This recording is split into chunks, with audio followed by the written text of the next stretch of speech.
الله فلا مضل له ومن يضلله فلا هادي له أشهد أن لا إله إلا الله وحده لا شريك له وأشهد أن محمدا عبده ورسوله إن الله وملائكته يصلون على النبي يا أيها الذين آمنوا صلوا عليه وسلموا تسليما اللهم صل على محمد وعلى آل محمد كما صليت على إبراهيم وعلى آل إبراهيم إنك حميد مجيد اللهم بارك على محمد وعلى آل محمد كما باركت على إبراهيم وعلى آل إبراهيم إنك حميد مجيد أما بعد فإن خير الحديث كتاب الله وخير الهدي هدي محمد صلى الله عليه وسلم وشر الأمور محدثاتها وكل محدثة بدعة وكل بدعة ضلالة وكل ضلالة في النار رب اشرح لي صدري ويسر لي أمري واحلل عقدة من لساني يفقهوا قولي رب زدني علما رب زدني علما رب زدني علما أعوذ بالله السميع العليم من الشيطان الرجيم من همزه ونفخه ونفسه بسم الله الرحمن الرحيم قال الله تعالى في القرآن المجيد والفرقان الحميد اليوم أكملت لكم دينكم وأتممت عليكم نعمتي ورضيت لكم الإسلام دينا وقال النبي صلى الله عليه وسلم تركت فيكم أمرين لن تضلوا ما تمسكتم بهما كتاب الله وسنتي وقال النبي صلى الله عليه وسلم كل أمتي يدخلون الجنة إلا من أبى قيل من أبى يا رسول الله قال من أطاعني دخل الجنة ومن عصاني فقد أبى تمام قسم کی تعریف و ثنا حمد و کبریائی پاک مطہر مطیب کلمات اللہ ذوالجلال والاکرام کی ذات اقدس و بابرکت کے لیے خاص ہیں، جو سب کا حاجت روا ہے، جو سب کا مشکل کشا ہے، جو سب کی دستگیری کرنے والا، جو سب کے رزق فراہم کرنے والا، جس خالق کائنات نے کن فیکون کے کلمے کے ذریعے ساری دنیا کی تخلیق کی، اس کے بعد لاتعداد ان گن کروڑوں درود و سلام آقا سیدنا سید ولد آدم سید شاف محشر امامنا فی الدنیا امامنا فی الآخرہ و امامنا فی الجنہ خلق عظیم کے مالک تاجدار ختم نبوت کا لقب پانے والے جناب محمد رسول اللہ صلی اللہ علیہ وسلم کی ذات مبارکہ پر، ان کے بعد رحمت برکت کی دعائیں صحابہ کرام، اہل بیت، تابعین، تبع تابعین، محدثین کرام، اولیاء کرام، جنہوں نے اس دین حنیف کی آبیاری کے لیے شریعت اسلامیہ کے اصول قانون ضابطے کو ہم تک پہنچانے کے لیے اللہ تعالیٰ کے احکامات اور جناب محمد رسول اللہ صلی اللہ علیہ وسلم کے ارشادات کے سامنے اپنا تن من دن اپنا سب کچھ قربان کر دیا۔ حضرات گرامی قدر، کائنات کے رب کا بہت بڑا احسان ہے کہ اس اللہ سبحانہ و تعالی نے اپنی رحمت اور توفیق کے ساتھ اپنے آخری پیغمبر امام الانبیاء جناب محمد رسول اللہ صلی اللہ علیہ وسلم کا امتی بنایا، اور پھر اس کے ساتھ ساتھ کائنات کے رب کا یہ بھی بہت بڑا احسان ہے کہ اس اللہ سبحانہ و تعالی نے اپنی رحمت اور توفیق کے ساتھ عقیدہ توحید، عقیدہ ختم نبوت کی سمجھ دینے کے ساتھ ساتھ صرف اور صرف اپنی بارگاہ الہی میں سجدہ کرنے کی توفیق عطا فرمائی۔ حضرات گرامی قدر، آپ جانتے ہیں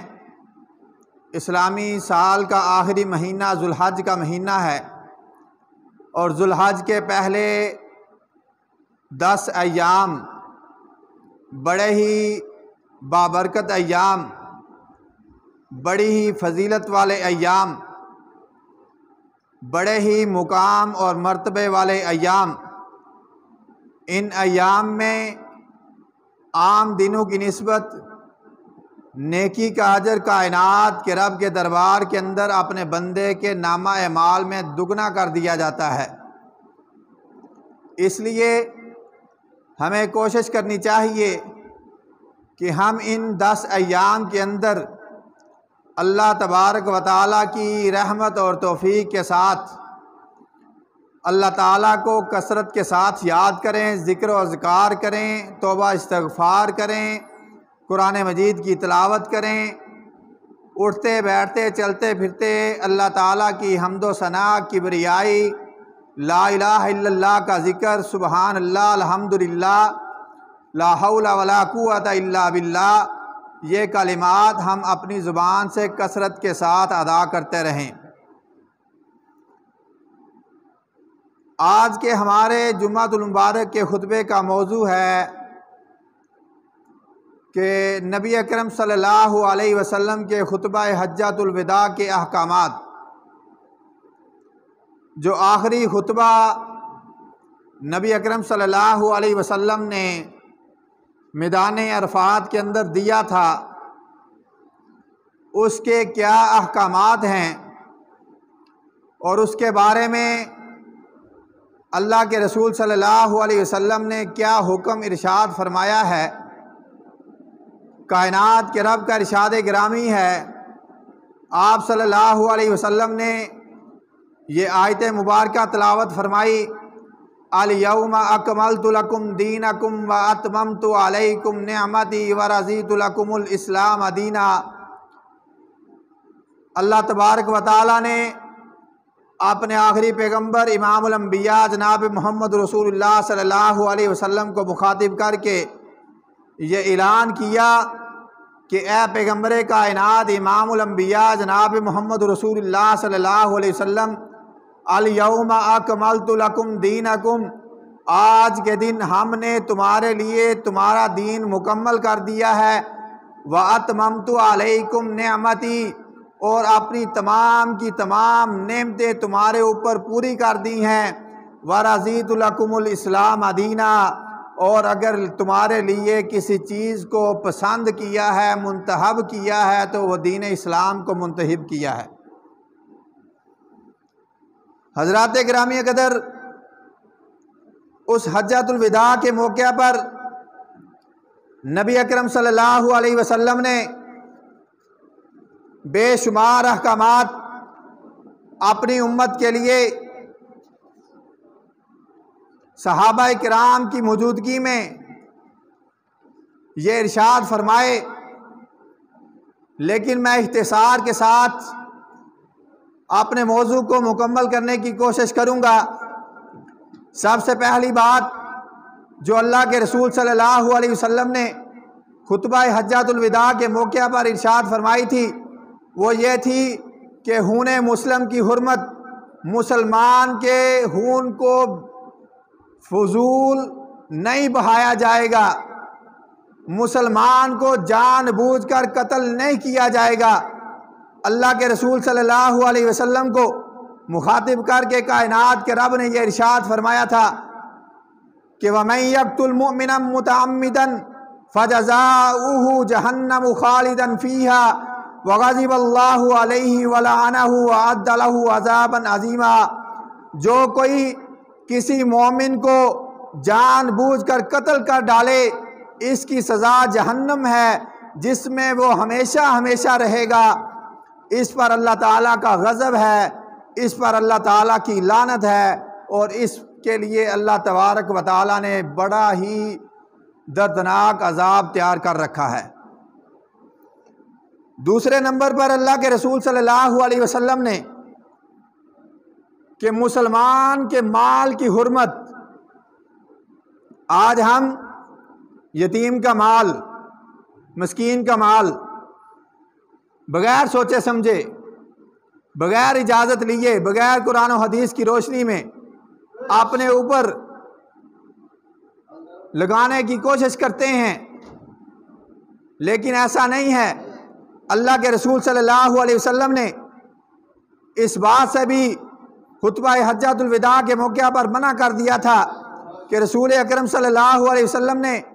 خون مسلم کی طرح مال مسلم کو بھی حرمت والا قرار دیا ہے، جان بوجھ کر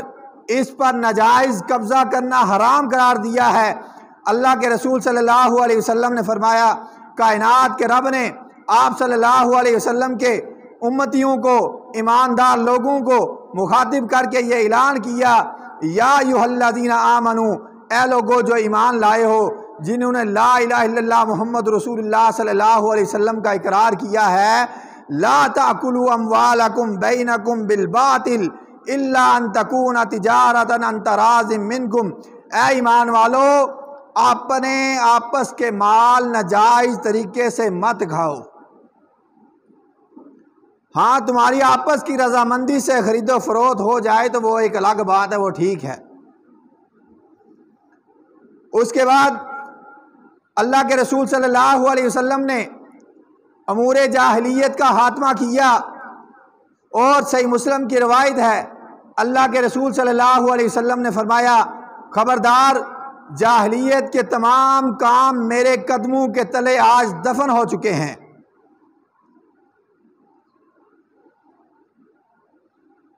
میری امت میں 4 کام امور جاہلیت میں سے ہیں جنہیں وہ چھوڑنے پر تیار نہیں ہوں گے۔ حسب و نسب، اس پر فخر کرنا، یہ امت محمدیہ کا وتیرہ بن چکا ہے۔ کسی کے نسب کو طعن و تشنیع کا نشانہ بنانا، یہ بھی امت محمدیہ کا وتیرہ بن چکا ہے۔ ستاروں کے ذریعے بارش کو طلب کرنا، نجومیوں کے پاس جانا، یہ بھی امت محمدیہ کا وتیرہ بن چکا ہے۔ اور چوتھا کام اللہ کے رسول صلی اللہ علیہ وسلم نے فرمایا، میت پر ماتم کرنا، یہ امت اس 4 کاموں کو کبھی نہیں چھوڑ سکتی۔ لیکن اللہ کے رسول صلی اللہ علیہ وسلم نے ان سب کاموں سے منع کر دیا تھا۔ چوتھے نمبر پر اللہ کے رسول صلی اللہ علیہ وسلم نے خطبہ حجۃ الوداع کے موقع پر سود کے بارے میں فرمایا کہ اس کو ختم کر دیا۔ کوئی لین دین کے معاملے میں، تجارت کے معاملے میں، قرض کے معاملے میں کسی کو سود سمیت مال واپس نہیں کرے گا۔ اللہ کے رسول صلی اللہ علیہ وسلم نے اس بات سے منع کر دیا۔ کائنات کے رب کا ارشاد گرامی ہے، سورۃ آل عمران ہے، اللہ تبارک و تعالیٰ فرماتے ہیں کہ یا ایھا الذین آمنوا لا تأکلوا الربا ضعافا مضاعفا واتقوا اللہ لعلکم تفلحون، اے ایمان والو تم بڑھا چڑھا کر سود نہ کھاؤ، اپنی طرف سے قیمتیں بڑھا چڑھا کر نہ لگاؤ، سود نہ کھاؤ، اللہ تعالیٰ سے ڈرتے رہو، واتقوا اللہ، اللہ تعالیٰ سے ڈرتے رہو، لعلکم تفلحون، اگر تم اللہ تعالیٰ سے ڈرتے رہو گے تو اسی میں تمہاری کامیابی اور کامرانی ہے۔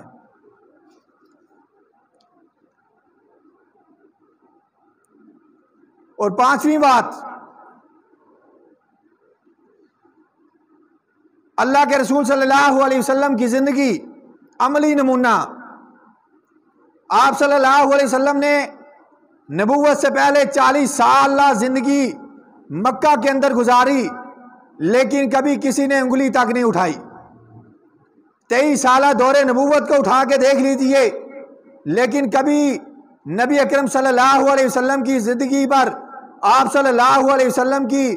زندگی پر کسی نے طعن و تشنیع نہیں کی، کسی نے انگلی نہیں اٹھائی، کسی نے نہیں کہا کہ میرا مال کھایا ہے، میرے ساتھ زیادتی کی ہے، میرے ساتھ یہ کیا ہے، میرے ساتھ وہ کیا ہے۔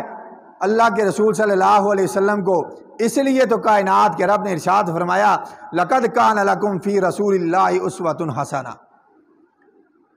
البتہ تحقیق محمد صلی اللہ علیہ وسلم کی زندگی تمہارے لیے اسوہ حسنہ ہے، تمہارے لیے آئیڈیل ہے، تمہارے لیے نمونہ ہے۔ آج لمحہ فکریہ ہے، سوچنے کی بات ہے کہ آج ہم نے اس پیغمبر صلی اللہ علیہ وسلم کے احکامات کو پس پش ڈال دیا. آج ہم نے اللہ تعالیٰ کے احکامات اور جناب محمد رسول اللہ صلی اللہ علیہ وسلم کے ارشادات کو نعوذ باللہ پاؤں تلے رون دیا. ذلت و رسوائی ہمارا مقدر بن گئی. اللہ کے رسول صلی اللہ علیہ وسلم صحابہ کرام کے درمیان موجود ہیں. صحابہ کرام سے فرمایا میرے صحابہ ایک وقت آئے گا میری امت کی قدر و منزلت ایک رائی کے دانے کے برابر نہیں سمجھی جائے گی. صحیح مسلم کی روایت ہے اللہ کے رسول صلی اللہ علیہ وسلم سے عرض کی اے اللہ کے رسول صلی اللہ علیہ وسلم. صحابہ نے پوچھا کیا وجہ ہے اللہ کے رسول صلی اللہ علیہ وسلم؟ مسلمانوں کی قدر و منزلت ایک رائی کے دانے کے برابر. وہ رائی کا دانہ وہ کبھی ہوا میں اڑتا ہوا ایک باریک سا معمولی سا تنکا جس کی کوئی قدر و منزلت نہیں، جس کا کوئی وزن نہیں. آج مسلمان کی دنیا کے اندر اسی طرح کوئی قدر و منزلت نہیں ہے. وجہ کیا ہے؟ سبب کیا ہے؟ اللہ کے رسول صلی اللہ علیہ وسلم سے پوچھا گیا. آپ صلی اللہ علیہ وسلم صحابہ کرام نے عرض کیا اللہ کے رسول صلی اللہ علیہ وسلم کیا مال کی کمی ہوگی، تعداد کی کمی ہوگی، قوت کی کمی ہوگی، کس بات کی کمی ہوگی؟ کس وجہ سے ذلت و رسوائی ہمارا مقدر بنے گی؟ اللہ کے رسول صلی اللہ علیہ وسلم نے فرمایا میرے صحابہ نہ مال کی کمی ہوگی، نہ قوت کی کمی ہوگی، نہ طاقت کی کمی ہوگی. تو صحابہ کرام نے حیران اور پریشان ہو کر پوچھا، عرض کی اللہ کے رسول صلی اللہ علیہ وسلم پھر ذلت و رسوائی کا سبب کیا ہے؟ آپ صلی اللہ علیہ وسلم نے قرآن مجید کے بارے فرمایا ان اللہ یرفع بہذا الکتاب اقواما ویضع بآخرین. جو لوگ قرآن مجید کے ساتھ اپنا تعلق مضبوط بنا لیں گے، اس کے ساتھ اپنا اٹھنا بیٹھنا بنا لیں گے، جس کے بارے میں کائنات کے رب کے پیارے پیغمبر امام الانبیاء جناب محمد رسول اللہ صلی اللہ علیہ وسلم نے فرمایا تھا ترکت فیکم امرین، دو چیزیں چھوڑ کر جا رہا ہوں، لن تضلوا ما تمسکتم بہما کتاب اللہ و سنتی. ان دو چیزوں کو جب تک تم مضبوطی کے ساتھ تھامے رکھو گے، پکڑے رکھو گے، ان پر عمل کرتے رہو گے، ذلت و رسوائی تمہارا مقدر نہیں بنے گی. وہ دو چیزیں کون سی ہیں؟ کتاب اللہ، ایک اللہ تعالیٰ کی کتاب ہے، دوسری جناب محمد رسول اللہ صلی اللہ علیہ وسلم کی طریقہ سنت اسوہ حسنہ ہے. آج ہم نے ان کو چھوڑ دیا، ذلت و رسوائی ہمارا مقدر بن گئی. ایک رائی کے دانے کے برابر ہماری قدر و منزلت نہیں سمجھی جاتی. مسلمانوں کو گاجر مولی کی طرح کاٹا جا رہا ہے. وجہ کیا ہے؟ سبب کیا ہے؟ کہ آج ہم نے قرآن و حدیث کو پس پش ڈال دیا. علماء کو گالیاں دی جاتی ہیں. ممبر و محراب کے جو وارث ہیں ان کو برا بلا کہا جاتا ہے، ان کے اوپر طعن و تشنیع کی جاتی ہے،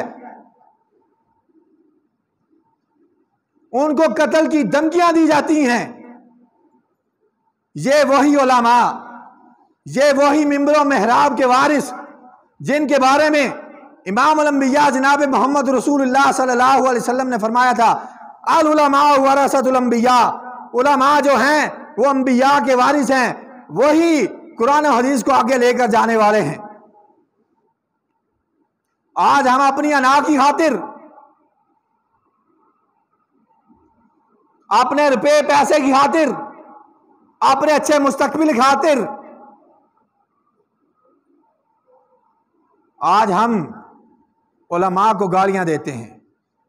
علماء کو قتل کی دھمکیاں دیتے ہیں. ایسا ممکن نہیں. کامیابی اور کامرانی اگر ہم چاہتے ہیں تو خطبہ حجۃ الوداع کو ہم نے مضبوطی کے ساتھ پکڑنا ہوگا، اس کے مطابق عمل کرنا ہوگا. اگر ہم نے نہ عمل کیا تو یقین کیجئے اللہ کے رسول صلی اللہ علیہ وسلم نے فرمایا کل امتی یدخلون الجنت الا من ابا. ساری کی ساری امت جنت کے اندر چلی جائے گی سوائے اس شخص کے جس نے جنت میں جانے سے انکار کر دیا. صحابہ کرام نے پوچھا کیلا ومن یا ابا یا رسول اللہ، اللہ کے رسول صلی اللہ علیہ وسلم ایسا کون سا انسان ہے جس کو جنت کا سرٹیفکیٹ ملے، جنت کی اجازت بھی ملے، جنت کی بشارت بھی ملے، اور پھر وہ کہے کہ میں نے جنت میں نہیں جانا، تو اللہ کے رسول صلی اللہ علیہ وسلم نے فرمایا قال من اطاعنی دخل الجنہ، جو دنیا کے ہر معاملے کے اندر، دنیا کے ہر کام کے اندر، دنیا کے ہر کام کے اندر اپنی پیدائش سے لے کر اپنی وفات تک عبادات کے معاملات ہوں، تجارت کے معاملات ہوں، لین دین کے معاملات ہوں، حقوق اللہ کے معاملات ہوں، حقوق العباد کے معاملات ہوں، جب تک میری اطاعت، میری فرما برداری نہیں کرے گا، اس شخص نے جنت کے اندر جانے سے انکار کر دیا۔ جس نے میری نافرمانی کی وَمَنْ عَصَانِي فَقَدْ أَبَىٰ، جس نے ان تمام احکامات کو پس پس ڈال دیا، نہ حقوق اللہ کی پرواہ کی، نہ حقوق العباد کی پرواہ کی، نہ لین دین کی پرواہ کی، نہ تجارت کی پرواہ کی، نہ مال مسلم کی پرواہ کی، نہ مال خون کی پرواہ کی۔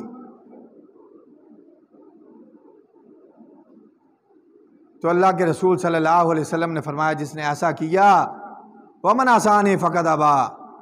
گویا کہ اس شخص نے جنت کے اندر جانے سے انکار کر دیا۔ حضرات گرامی قدر،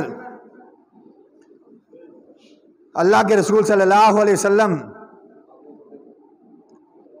میدان عرفات کے اندر، جامع ترمذی ابن ماجہ کی روایت، امام البانی رحمہ اللہ نے اس روایت کو صحیح قرار دیا ہے۔ ابو امامہ رضی اللہ تعالیٰ عنہ روایت بیان کرتے ہیں کہ اللہ کے رسول صلی اللہ علیہ وسلم نے حجۃ الوداع کے دوران اپنی اونٹنی پر بیٹھے ہوئے یوم النحر کو منا میں خطبہ ارشاد فرمایا، اور آپ صلی اللہ علیہ وسلم بلند آواز سے مخاطب کیا لا تستمعون، کیا تم سنتے ہو؟ کیا تم سنتے نہیں؟ کیا تم سنتے نہیں؟ کیا تم سنتے نہیں؟ 3 مرتبہ آپ صلی اللہ علیہ وسلم نے فرمایا۔ ایک آدمی جو سب سے پیچھے کھڑا تھا، آپ صلی اللہ علیہ وسلم کی طرف متوجہ ہو کر عرض کی آپ ہمیں کس بات کا حکم دیتے ہیں؟ تو آپ صلی اللہ علیہ وسلم نے فرمایا اتقوا اللہ ربکم، اللہ تعالیٰ سے ڈر جاؤ۔ 5 باتیں جو ہماری بنیادی ضروریات ہیں، جو ہم روزمرہ کرتے ہیں، ان 5 باتوں کے بارے میں اللہ کے رسول صلی اللہ علیہ وسلم نے فرمایا جو ان 5 باتوں پر عمل کر لے گا وہ جنت کے اندر داخل کر دیا جائے گا۔ پہلی بات اللہ کے رسول صلی اللہ علیہ وسلم نے فرمایا اتقوا اللہ ربکم، اپنے دل میں اللہ تعالیٰ کا ڈر پیدا کر لو، تقوی اختیار کر لو، مسلمان بن جاؤ، مومن بن جاؤ، اللہ تعالیٰ سے ڈر جاؤ۔ جو مرضی ہو جائے سود نہیں کھانا، جو مرضی ہو جائے کسی کے مال پر ناجائز قبضہ نہیں کرنا، جو مرضی ہو جائے کسی کا خون ناجائز نہیں بہانا، جو مرضی ہو جائے کسی کی عزت کو جان بوجھ کر تار تار نہیں کرنا۔ دوسرے نمبر پر فرمائے وَصَلُّوا خَمْسَكُمْ، 5 نمازیں پڑھنی ہیں، 5 نمازیں، 5 نمازیں، یہ 5 نمازیں 50 نمازوں کے برابر اجر و ثواب۔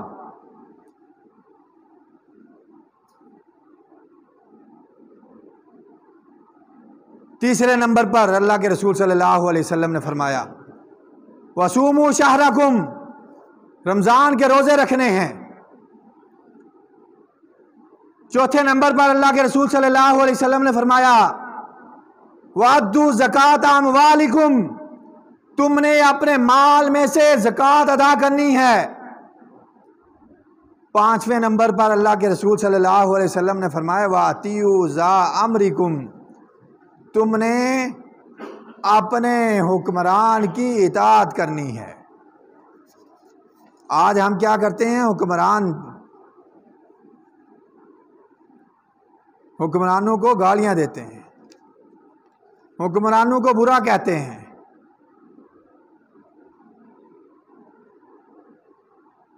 اللہ کے رسول صلی اللہ علیہ وسلم کا ارشاد گرامی ہے، لا تسبوا امراءکم، تم اپنے حکمرانوں کو گالیاں مت دو اور ان سے دھوکہ نہ کرو، ان سے بغض نہ رکھو، اللہ تعالیٰ سے ڈرتے رہو اور صبر کرو کیونکہ معاملہ بہت قریب ہے۔ اور پھر اللہ کے رسول صلی اللہ علیہ وسلم نے فرمایا، اگر تم اپنے حکمران کی اطاعت نہیں کر سکتے، اس کی فرما برداری نہیں کر سکتے، خبردار، صحیح مسلم کی روایت ہے، جس شخص پر کسی کو حکمران بنایا جائے پھر وہ اسے دیکھے کہ وہ کچھ اللہ تعالیٰ کی نافرمانی کر رہا ہے تو اس کی نافرمانی کو پسند نہ کرے، لیکن اس کی فرما برداری سے اپنا ہاتھ کھینچ لے، اپنے آپ کو دور ہٹا لے، اپنا معاملہ اللہ کے سپرد کر دے۔ اس لیے تو اللہ تعالیٰ نے، اللہ کے رسول صلی اللہ علیہ وسلم نے سب سے پہلے فرمایا تھا کہ اتقوا اللہ ربکم، اپنے رب سے ڈر جاؤ، وصلوا خمسکم، 5 نمازیں پڑھو، وصوموا شہرکم، رمضان المبارک کے روزے رکھو، وادوا زکات اموالکم، اپنے مالوں کی زکات ادا کرو، واطیعوا ذا امرکم، اپنے حکمران کی اطاعت کرو۔ اللہ کے رسول صلی اللہ علیہ وسلم نے فرمایا، جو انسان ایسا کرے گا، یہ ساریاں پابندیاں کرے گا، یہ خطبہ حجۃ الوداع کے احکامات ہیں، یہ روزمرہ کے معمولات ہیں، لیکن ہم نے کبھی غور و فکر نہیں کیا، کبھی ہم نے سمجھنے کی کوشش نہیں کی۔ آخری بات ہے، اللہ کے رسول صلی اللہ علیہ وسلم نے فرمایا، جس نے یہ 4 کام کر لیے، اللہ سے ڈر گیا، نمازوں کی پابندی کی، رمضان کے روزے رکھے، زکوٰۃ ادا کی، اپنے حکمران کی اطاعت کی، تدخلوا جنت ربکم، کل قیامت کے دن جنت کے اندر، اپنے رب کی جنت کے اندر داخل کر دیا جائے گا۔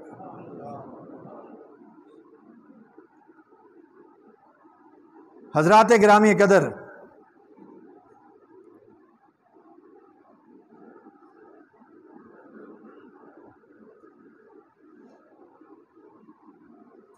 اس لیے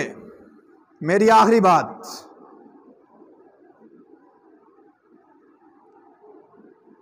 اللہ کے رسول صلی اللہ علیہ وسلم، امام الانبیاء جناب محمد رسول اللہ صلی اللہ علیہ وسلم، جن کا ہم نے کلمہ پڑھا، جن کی اطاعت اور فرما برداری ہمارے ذمے، ہمارے اوپر لازم ہے، فرض ہے،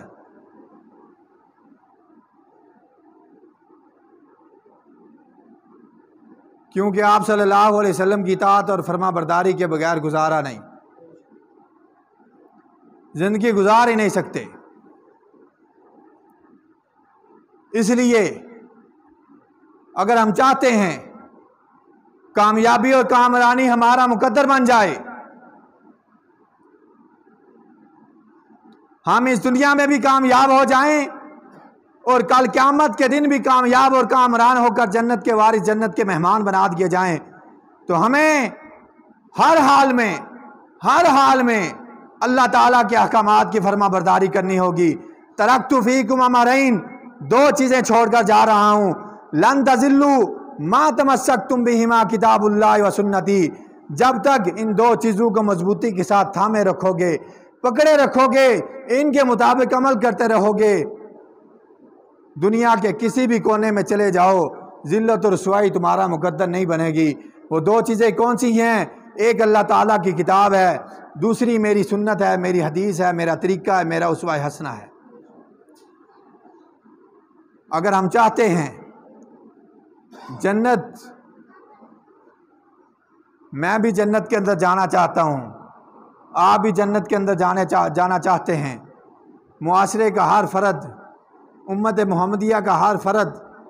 چاہتا ہے کہ جنت کا حقدار بن جائے، جنت کا داخلہ مل جائے۔ وہ کیسے ملے گا؟ اس کا ایک ہی طریقہ ہے، اس کا ایک ہی حل ہے کہ اطیعوا اللہ وَأَطِیعُوا الرَّسُولَ لَعَلَّکُمْ تُرْحَمُونَ، اللہ تعالیٰ کی اطاعت کرو اور جناب محمد رسول اللہ صلی اللہ علیہ وسلم کی اطاعت کرو۔ جب ہم جناب محمد رسول اللہ صلی اللہ علیہ وسلم کو اپنا آئیڈیل بنائیں گے،